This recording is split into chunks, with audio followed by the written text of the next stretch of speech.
Sa masaganang sikat ng araw at tagumpay na nakakamit ng bawat paaralan, sa likod nito ang kanilang mga estudyante na nagsisilbi bilang representibo ng bawat isa. Ilan dito ay ang mga manlalaro na sa paligsahan ay tikas ang puhunan at utak naman kung sa akademiko ang pag-uusapan. Hindi na maikakaila na ang edukasyon at pag-aaral ay hindi madaling makamtan at gampanan, lalo na't ang bawat isa sa atin ay may mga personal at kanya-kanyang mga responsibilidad, pati na rin obligasyon na kailangan tuparin at isakatuparan. Gayunpaman, mula sa maliliit na hakbang at pagpupursigi, matyaga tayong nagpapatuloy at sumasabay sa araw ng tadhana kasama ang mga pagsubok na kalakip naman ng mga agos sa ating buhay. Ilan sa mga danas at nasa posisyon ng sirkumstansya na ito sa ngayon ay ang mga piling mga manlalaro na estudyante ng sekundaryang paaralan ng Our Lady of Perpetual Soccer College. Mula sa akademiko taong panuruan 2023 hanggang 2024, sa pagbabalanse ng kanilang sport at akademiko, narito sila upang magbahagi ng sarili nilang mga kabanata at kwento. Ako po si Sean Steven Silvestre. I'm from 12 Stefanaya and I'm ABM. Hi, my name is Arne Kagumok. I'm from grade 12 June. My name is Miggy Macalino and I'm from 12 Abacuk ng Our Lady of Perpetual Soccer College and STEM student. Kaya ako napili yung pagbabalibol dahil kasi sa ate ko. Siya yung naging idol ko, gano'n. Siya yung gusto kong gayahin sa paglalaro ng ball. Naging hobby ko siya since grade 8 ako. Sa MHHS school pa ako nag-aaral. Kasi po simula po kinabata ako po. Since grade 1 po, ito na po yung kinalaki akong laro. Actually, naglaro lang ako ng badminton dati. Nung bata-bata pa ako, palo-palo lang ako sa labas. Hindi talaga ako competitive kasi ibang sports sila laro ko nung junior high school ako. Then last year ko lang na-discover yung paglalaro ng badminton. Then, ayun, doon ako nag-start ng paglalaro ng badminton.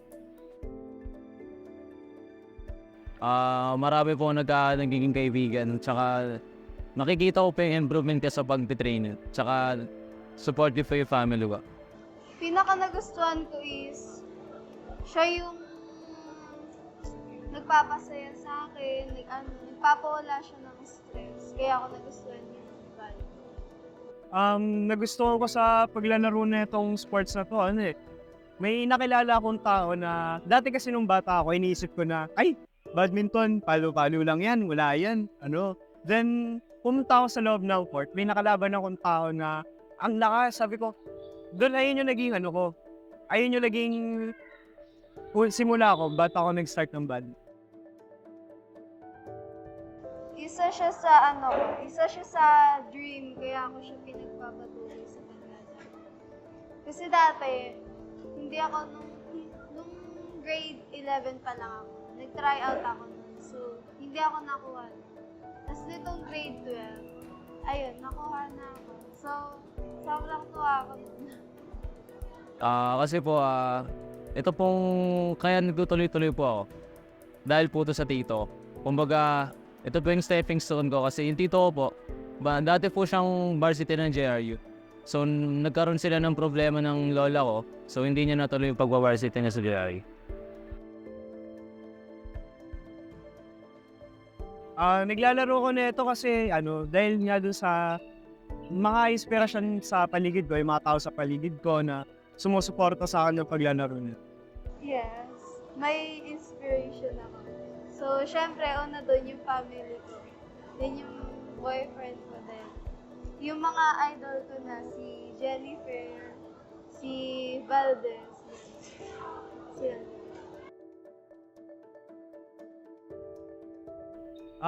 Masaya Kasi kami nun, 20 plus kami na naglalaro ng badminton. Tapos ako yung tao na na kinakabahan ako kasi first time ko lang to. Tapos maraming magagaling na players nun. So sa 20 plus na yun, 4 lang yung pipiliin.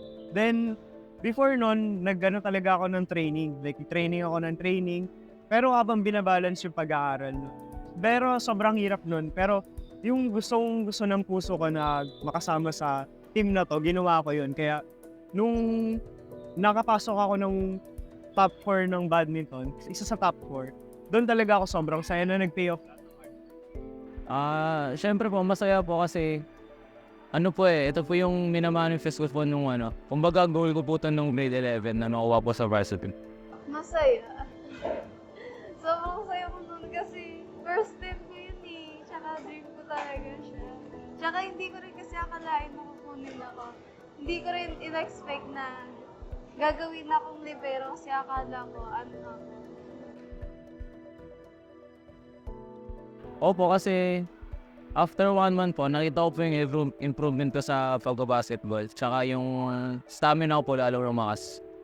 Oo naman, kasi before nga yun, nag-training ako ng sobrang todo. Kasi hindi naman ako yung tao na, hindi ako yung player ng badminton na bata pa lang naglalaro. Sobrang nakatulong talaga sa akin yun na mas maging competitive ba ako sa ibang sports. Lalo na nung nakilala ko yung badminton, mas lumawak pa yung mga tao nasa paligid. Sobrang laki nang na-enhance sa paglalaro ko. Siyempre, unang-una, hindi ito ma-enhance kung hindi dahil sa coach ko. Siya yung nagsilbing gabay para maturuan yung mga pagkakamali ko, yung body form ko, tinuruan niya ako ng mga iba't iba pang kailangan gawin ng libero. Ayun, nagagawa ko na siya ng maayos.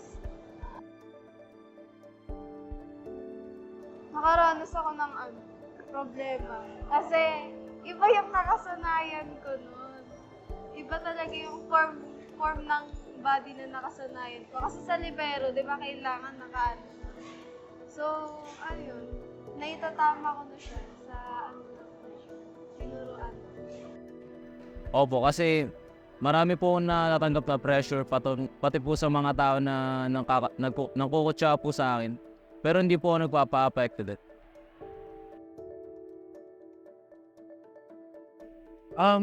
Siguro yung pagiging pag-aaral at pagte-training at the same time. Kumbaga time management. Kasi bilang estudyante, may mga responsibilidad din ako sa bahay. Hindi lang naman athlete ka lagi, wala kang problema. So, kailangan mong time management. Ayun yung naging pinakamalaking hindrance sa akin nun.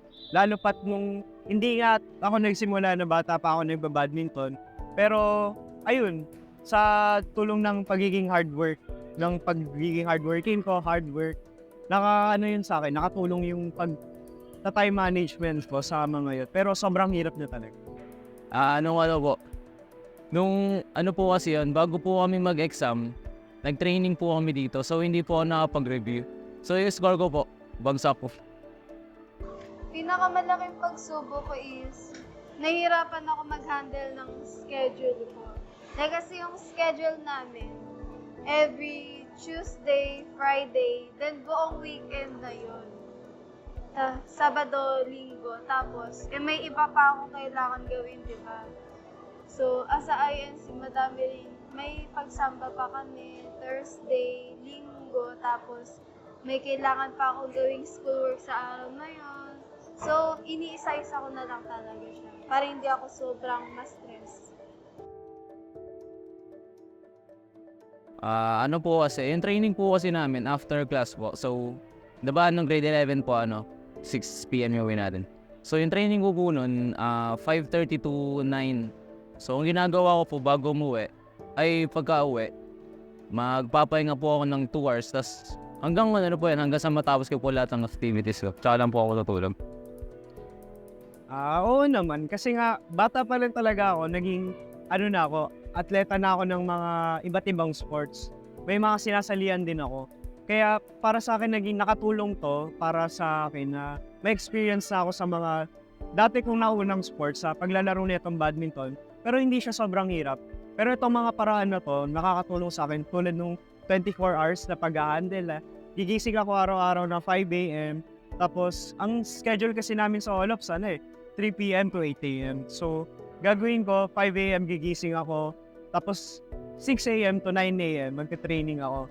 Then, after ng training ko, dun ko gagawin yung house chores ko. So, 2 hours yun. So, sabihin natin, mga 11 a.m. matatapos na ako. Then, after nun, mag-aaral ako noon ng 4 hours. So, after ko mag-aaral, if ever man na matapos ako kagad, pwede akong umidlip saglit. Tapos, papasok ako. Tapos, araw-araw, paulit-ulit lang ginagawa. Kahit nung junior high pa lang ako athlete. Ganun na rin yung ginagawa. Half-half kasi siya eh. Kunwari, di ba? Sa school, ang oras ng pasukan is 3. 3, di ba, hanggang 8. Tapos yung training namin is call time mga 5:30, gano'n. So mga recess, kakain muna kami, tapos dediretso training na kami.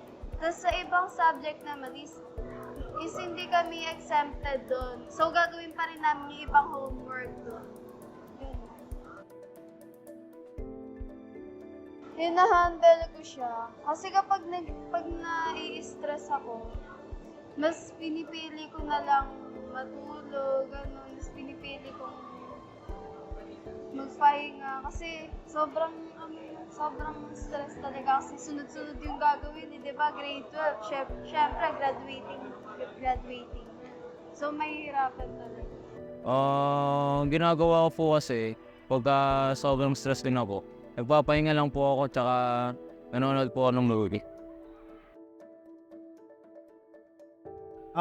Para sa akin, ang naging aral ko talaga sa buong paglalaro ko bilang atleta is paano magkaroon ng time management sa sarili. Alam ko hindi lang to ngayon makakatulong. Kumbaga, darating din yung panahon na makakatulong sa akin. Tsaka, nakatulong din sa akin na hindi lahat ng bagay minamadali. Like, proseso talaga siya na hindi, kapag naglaro ka nito, sports na to, hindi magaling ka agad. Tapos, nare-reflect ko rin siya sa ibang bagay, hindi lang sa paglalaro ng sports na yun. Sobrang dami ko talaga natutunan. Kaya sobrang pasasalamat ko sa mga tao sa Maporos. Time management talaga yung pinakakailangan sa yan. Kasi pag hindi mo yun nagawan ng tama, syempre, wala na talaga. Hindi mo na magagawa yung ibang bagay, hindi mo na magagawa yung ganito. Kaya time management is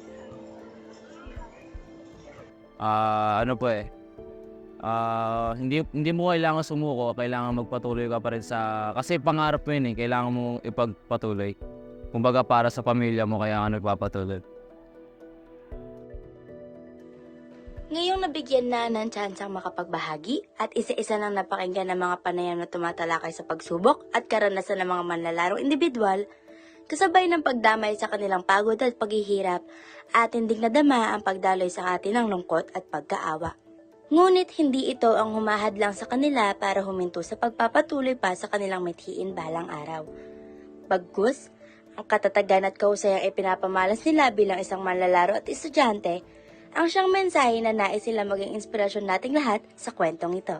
Na kahit iba-iba man ang daang pinipili at isinusulong natin sa buhay, kung determinasyon at pagtitiwala sa sarili ang pangahawakan natin ngayon, kahit pagod, takot, kaba, pangamba, at puno ng walang kasiguraduhan na tanong ang ating paglalakbay, atin itong malalagpasan kung matyaga tayong maghihintay at magbibigay ng tiwala sa prosesong nakalaan lamang sa ating kabanata.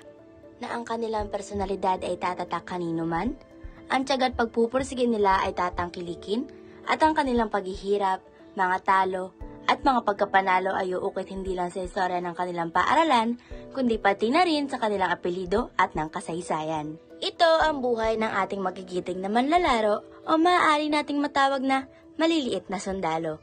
Sapagkat hindi man sila sumasabak sa giyera na digmaan, kanila namang sinusulong ang kanilang mga sarili sa init at hirap at lumalaban ng patas sa mga pagsubok na kalakip ay ang pag-asa para sa kanilang mga kinabukasan.